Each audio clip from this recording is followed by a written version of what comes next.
This river, the Great Ouse, is central to the history of King's Lynn, which in medieval times was the fourth largest port in England, behind London, Southampton and Boston, and one of the country's wealthiest towns. Our journey starts where the River Nar flows into the Great Ouse. A harbour for fishing boats was here until 1988, and we are close to the site of the boatyard in which the Baden Powell was built in 1900 by Walter Woolfolk. She is unique, a double-ended cockling boat and the only vessel of her type in existence.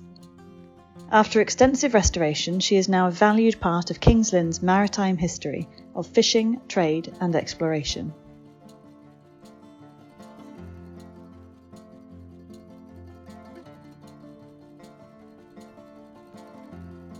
These now abandoned warehouses were, until 1970, served by railway lines that ran along the quayside.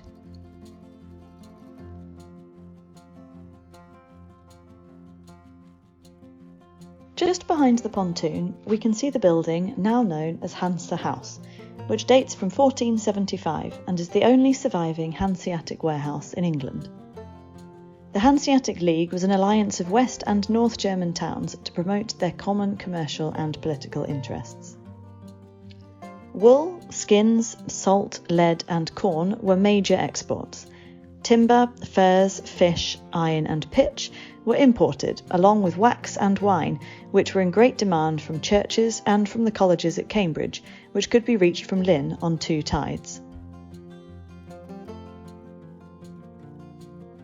Towering as a landmark stands the Minster, formerly known as St Margaret's Church, which was founded by Herbert de Lozinga in 1101 at the request of the local people in recognition of the importance of the new settlement at Lynn. The town became known as Bishop's Lynn. On the west face of the southwest tower is a moon or tide clock originally dating from around 1690. It shows the phases of the moon and the time of the next high tide, and it was easily visible to sailors on the river. Marriott's Warehouse, now a thriving restaurant, was built in 1583, in part from stones taken from the local monasteries dissolved by Henry VIII in 1538. Boats once moored alongside the lower sections of the warehouse in the days before the river advanced further west. The modern court buildings replaced derelict Georgian warehouses in 1980. The site is thought to have once been the warehouses of a notorious smuggler, Francis Shaxton, a leading burgess of 16th century Lynn. Despite his dubious activities, he was re-elected as mayor in 1569. This college was founded by Thomas Thoresby in 1508. Chantry priests were employed by the powerful Trinity Guild of Lynn and by Thoresby to pray for guild members and Thoresby's family in perpetuity. The complex was restored by the King's Lynn Preservation Trust in the 1960s. Parts of a 13th century quay were discovered below the enclosed quadrangle during the restoration. Modern flats from the 1980s hide Clifton House and Tower. Clifton House is the most important of all the merchants' houses that dominate this historic quarter of the town. The house has interiors dating from the 13th to the 18th centuries and a 5-storey Elizabethan tower. The undercroft, built in around 1350, opened directly onto what was then the town harbour. The Bank House is a stunning Georgian townhouse built in the early 18th century for one of Lynn's richest merchants. Extensive barrel-roofed vaults extend beneath the house to the river. In the 1780s, Joseph Gurney set up his first bank, which was through merger to become Barclays Bank. Captain Samuel Gurney Cresswell was born and raised here. He became the first explorer to find the Northwest Passage. His grandmother was Elizabeth Fry, the prison reformer, whose picture adorned the £5 note for many years. On the other side of King's Staithe Square stands the iconic Custom House, built in 1683 and designed by Henry Bell. It opened as a merchants' exchange and as a place to regulate trade through the port. Sir Nicholas Pevsner described it as one of the most perfect classical buildings in provincial England. The ground floor arcades were originally open on 3 sides. The first floor was let to the Collector of Customs, and it became the official customs house from 1717.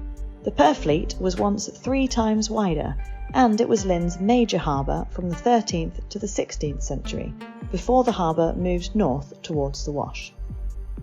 As we proceed along the back of King Street, we pass the houses and warehouses of many of the most prosperous of King's Lynn's merchants.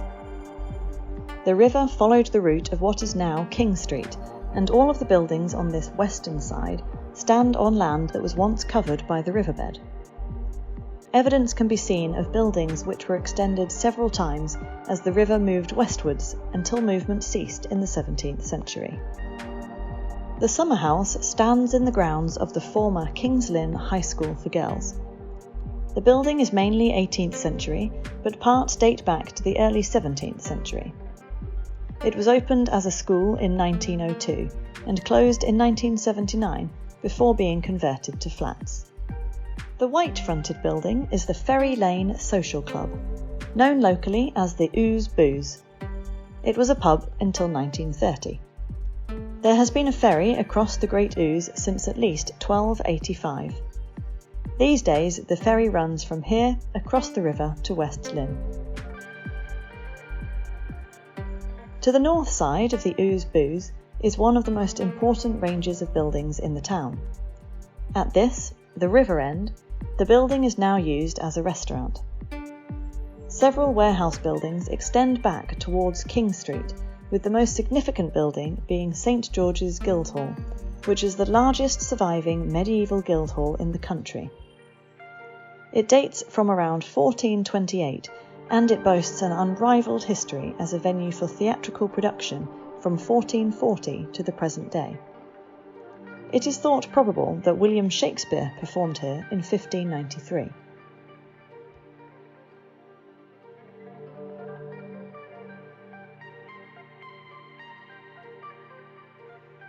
Lynn's Victorian swimming pool remains intact behind the tower and arches of the King's Lynn Conservancy Board.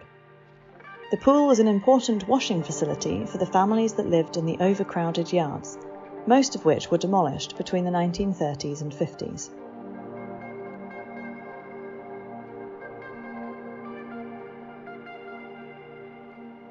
To the left is the rear of the Corn Exchange, built in 1854 and dominating the town's major public square, the Tuesday Marketplace. The square dates from the middle of the 12th century, when the original town, that centred around St Margaret's Church, was extended. This was where the farmers traded their grain on Tuesday market day.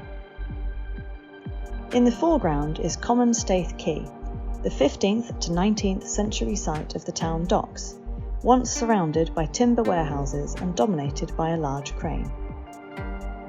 The spire of St Nicholas Chapel can be seen in the distance. It was founded in 1146 as a chapel of ease to the Church of St Margaret's, and it reflects the wealth of the local merchant community from the end of the 14th century onwards, and the prosperity of King's Lynn as a national port in the medieval period. The chapel retains an early 17th century consistory court, which played an important social function, dealing with cases of immorality among the clergy as well as parishioners.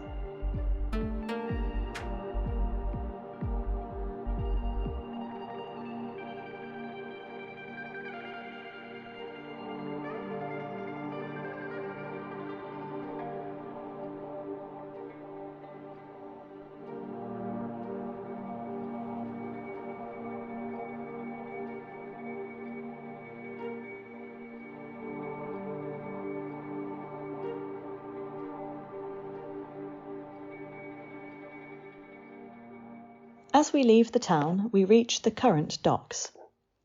The Alexandra Dock, opened by Princess Alexandra in 1869, was built in the basin of part of the river that had been bypassed by the estuary cut, dug in 1850 to 1852, to straighten the river in order to reduce silting.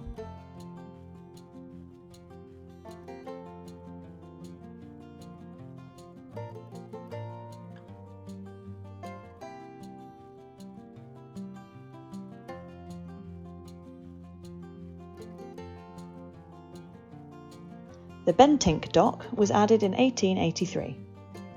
The railways had reached Lynn in 1847, and the shift from sea to rail freight, plus the ongoing expansion of Hull's docks as an eastern competitor, and the growth of the western ports during the Industrial Revolution, greatly reduced Lynn's importance as a port.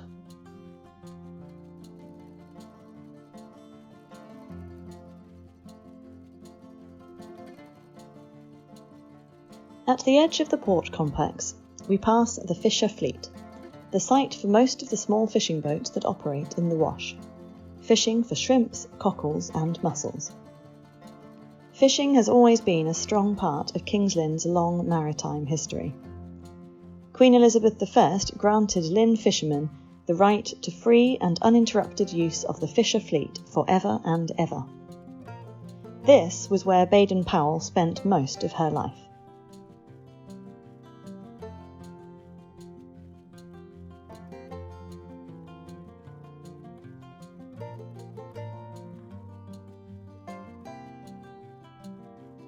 These days, everyone is welcome to come on board to experience sailing, learn about historic Lynn, and to see the waterfront and local wildlife.